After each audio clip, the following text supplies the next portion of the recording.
ଯେତେ ସବୁ ଶସ୍ୟ ଜାତୀୟ ଖାଦ୍ୟ ରହିଛି ମାଣ୍ଡିଆ ସେମାନଙ୍କ ମଧ୍ୟରୁ ଆମ ଶରୀର ପାଇଁ ବହୁତ ଉପକାରୀ, ଯେଉଁଟା ଆଜିକାଲିର ଛୁଆମାନେ ଖାଇବା ପାଇଁ ପସନ୍ଦ କରନ୍ତିନି।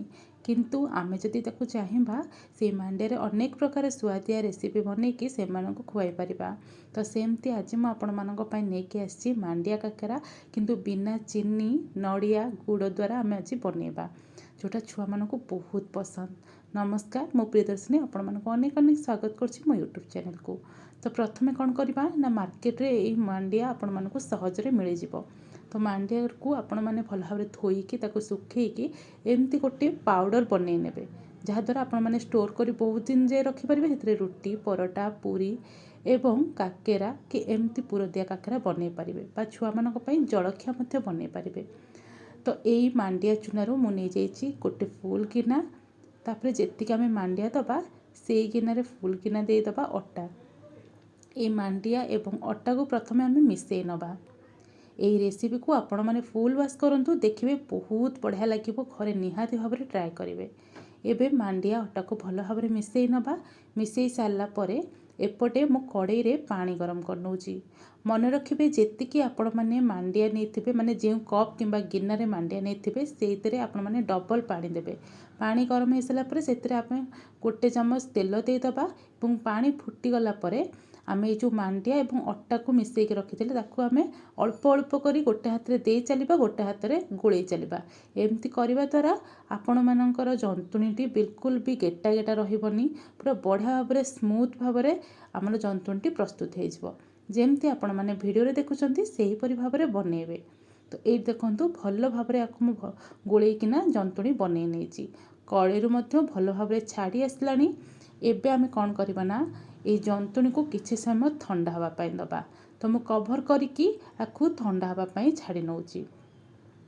ଇଏ ଥଣ୍ଡା ହେବା ଭିତରେ ଆମେ ଚାଲନ୍ତୁ ଷ୍ଟଫିଂ ବନେଇବା। ଆଜିକାଲିର ଛୁଆ ମିଠା ବି ଖାଇବା ପାଇଁ ଏତେ ପସନ୍ଦ କରନ୍ତିନି। ନଡ଼ିଆ ଚିନି ଗୁଡ଼ ଜାଗାରେ ମୁଁ ଏଇଠି ଜଳଖିଆ ରୂପରେ ଯେହେତୁ ସେମାନଙ୍କ ପାଇଁ ବନେଇବି, ତ ଏଇଠି ମୁଁ ନେଇଯାଇଛି କିଛି ସୋୟାବିନ୍ ଏବଂ ସୋୟାବିନ୍ ସାଙ୍ଗରେ ନେଇଯାଇଛି ସେମାନଙ୍କର ମାନେ ଛୁଆମାନଙ୍କର ପ୍ରିୟ ଆଳୁ। ସୋୟାବିନ୍କୁ ଆପଣମାନେ ଟିକେ ଗ୍ରାଇଣ୍ଡର ଜାରେ ଦରଦର ପେଶା କରିକି ନେଇ ଆସିବେ ଏବଂ ଆଳୁକୁ ଆପଣମାନେ ଗ୍ରେଟ୍ କରିନେବେ, ଯଦ୍ୱାରା ଭଲ ଭାବରେ ମିଶିଯିବ। ଆମକୁ ଷ୍ଟଫିଂ ଦେବାରେ କୌଣସି ପ୍ରୋବ୍ଲେମ୍ ହେବନି।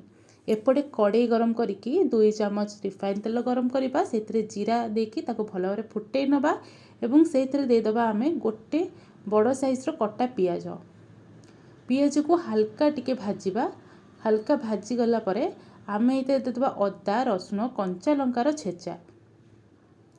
ଏସବୁକୁ ମଧ୍ୟ ହାଲକା ଟିକେ ଭାଜି ନେଇ ସାରିଲା ପରେ ଆମେ ଏଇଠି ଗ୍ରାଇଣ୍ଡ କରି ରଖିଥିବା ସୋୟାବିନ୍ ଏବଂ ଆଳୁକୁ ମିଶାଇକି ଦେଇଦେବା।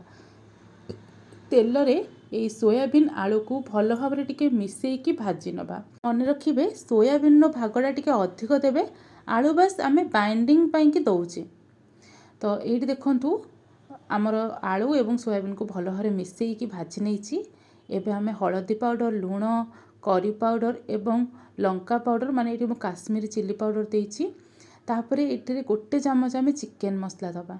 ଏସବୁ ଦେଇ ସାରିଲା ପରେ ପୁଣି ଥରେ ଆକୁ ଭଲ ଭାବରେ ମିଶାଇ ନେବା। ଲୋ ଫ୍ଲେମ୍ରେ ଆକୁ ମିଶାଇବା ସହିତ ଆମେ କଷି ନେବା। ବାସ୍ ଏତିକି ମସଲାରେ ହିଁ ଆପଣମାନେ ଷ୍ଟଫିଂ ବନେଇବେ। ହଁ, ଆପଣମାନେ ଯଦି ଚାହୁଁଛନ୍ତି ଧନିଆ ପତ୍ର ଆପଣ ଦେଇପାରିବେ। ତ ଏସବୁକୁ ଭଲ ଭାବରେ ଗୋଳେଇକି ମୁଁ ଷ୍ଟଫିଂ ପ୍ରସ୍ତୁତ କରିନେଲି। ବାସ୍ ଷ୍ଟଫିଂ ଆମର ରେଡ଼ି ହୋଇଗଲା।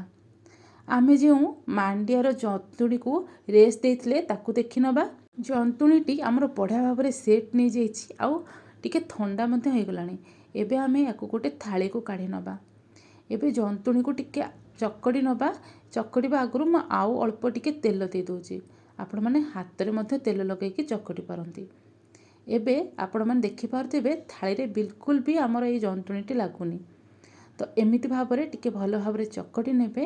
ନେଇ ସାରିଲା ପରେ ଛୋଟ ଛୋଟ ବଲ୍ସ ବନେଇବେ, ଯେମିତି ଆମେ ଘରେ ପୁରଦିଆ ମଣ୍ଡା ପାଇଁ ବନେଇଥାଉ। ତ ପ୍ରଥମେ ଗୋଲ କରିକି ଆମେ ସେପ୍ ଦେଇକି ବନେଇକି ରଖିନେବା, ଯେଉଁଟା ଆମକୁ ଇଜି ହେବ। ଏବେ ପ୍ରଥମେ ଗୋଟେ ମୁଁ ବନେଇକି ଦେଖାଉଛି। ଆପଣମାନେ ଏଇଭଳି ଭାବରେ ଖୋଳ ପ୍ରସ୍ତୁତ କରିନେବେ। ତାପରେ ଆମର ଷ୍ଟଫିଂ ଦେଇଦେବା। ଷ୍ଟଫିଂ ଦେଇସାରିଲା ପରେ ଭଲ ଭାବରେ ଆପଣମାନେ ୟାକୁ ହାତରେ ବାଇଣ୍ଡ କରିକି, ମାନେ ଯେମିତି ଫିଟିବନି ବା ପୁର ବାହାରିବନି, ଭଲ ଭାବରେ କଭର୍ କରିନେବେ।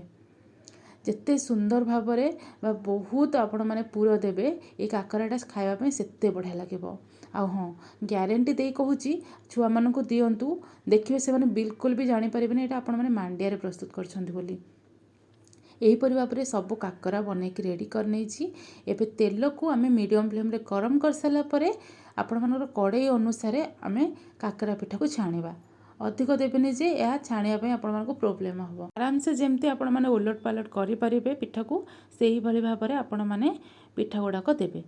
ତ ଏଇଠି ଦେଖନ୍ତୁ ଗୋଟେ ସାଇଡ଼୍ ହେଇଗଲା ପରେ ଆର ସାଇଡ଼୍କୁ ଓଲଟେଇ ନେଇଥିଲି। ସେମ୍ ପ୍ରୋସେସ୍ରେ ଆର ସାଇଡ଼୍ଟା ମଧ୍ୟ ହେଇଗଲା ପରେ ପୁଣି ଥରେ ଏପଟ ସାଇଡ଼୍କୁ ଓଲଟେଇ ନେବା। ଦୁଇ ସାଇଡ଼୍ ଭଲ ଭାବରେ ହେଇଗଲା ପରେ ଆମେ ପ୍ଲେଟ୍କୁ ସବୁଗୁଡ଼ାକ କାଢ଼ି ନେବା। ଦେଖିଲେ ନା କେତେ ଇଜିରେ ଆପଣମାନେ ଏ ରେସିପିକୁ ବନେଇ ଦେଉଛନ୍ତି। ନିହାତି ଭାବରେ ଘରେ ଟ୍ରାଏ କରନ୍ତୁ, ଦେଖିବେ ଛୁଆମାନେ ବହୁତ ପସନ୍ଦ କରିବେ। ଓ ମାଣ୍ଡିଆରେ ତ ପୋଷଣ ଭରପୁର ରହିଥାଏ, ତା ଛଡ଼ା ସୋୟାବିନରେ ମଧ୍ୟ ବହୁତ ପ୍ରୋଟିନ୍ ଥାଏ। ନିହାତି ଭାବରେ ଏହି ପୋଷଣ ଭରା ମାଣ୍ଡିଆ କାକରା ସମସ୍ତେ ଘରେ ବନାନ୍ତୁ, ଛୁଆମାନଙ୍କୁ ଦିଅନ୍ତୁ, ନିଜେ ମଧ୍ୟ ଖାଆନ୍ତୁ। ଆଶା କରୁଛି ଆଜିର ରେସିପି ଆପଣମାନଙ୍କୁ ନିହାତି ପସନ୍ଦ ଆସିଥିବ। ଯଦି ପସନ୍ଦ ଆସିଛି ଭିଡ଼ିଓକୁ ଲାଇକ୍ କରନ୍ତୁ, ସମସ୍ତଙ୍କ ସହ ସେୟାର କରନ୍ତୁ, କମେଣ୍ଟରେ ଜଣାନ୍ତୁ କେମିତି କ'ଣ ଲାଗିଲା। ଆଉ ନୂଆ ଯଦି ଅଛନ୍ତି ଚ୍ୟାନେଲରେ ସବସ୍କ୍ରାଇବ୍ କରନ୍ତୁ। ରହୁଛି, ନମସ୍କାର।